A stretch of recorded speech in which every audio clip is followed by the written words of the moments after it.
Hello everyone. तो आज हम करने वाले हैं एक्सरसाइज का क्वेश्चन नंबर 10। क्वेश्चन कहता है कि the angle between the resultant contact force and the normal force exerted by body on the other is called the angle of friction.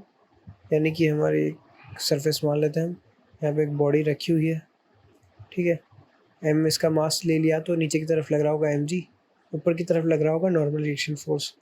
Alright, और लेट्स अज्यूम कि इस पर हमने इस डायरेक्शन में कोई फोर्स लगा रखा है, उसकी वो उस फोर्स की जैसे इस ब्लॉक की टेंडेंसी है इधर मूव करने की, तो इसके अपोजिट में इधर लगेगा इस पर एक फ्रिक्शन फोर्स। तो फ्रिक्शन फोर्स और नॉर्मल रिएक्शन फोर्स इस पर कॉन्टैक्ट फोर्सेस है। ऑलराइट, तो इन दोनों कॉन्टैक्ट फोर्सेस का रिजल्टेंट किधर आ जाएगा? लगभग इधर जाएगा कॉन्टैक्ट फोर्स का रिजल्टेंट, यानी कि एफ सी लिख देते हैं इसको।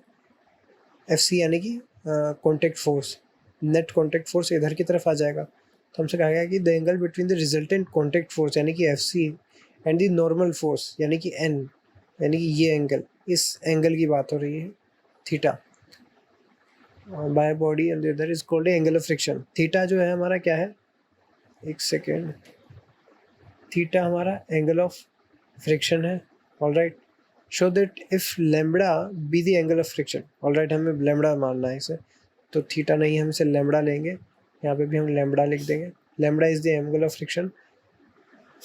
If lambda is the angle of friction and mu the coefficient of static friction, तो ये हमें प्रूव करना है।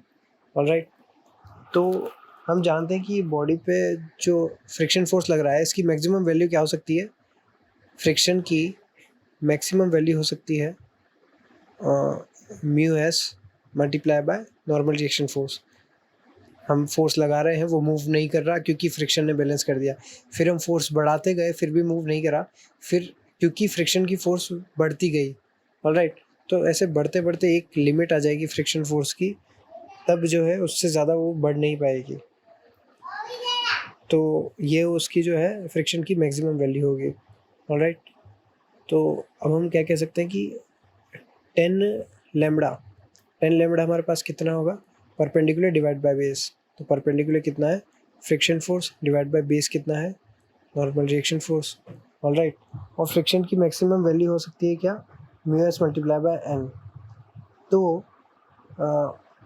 इसको हम ऐसा लिख सकते हैं, या तो इससे छोटा होगा या बराबर होगा किसके?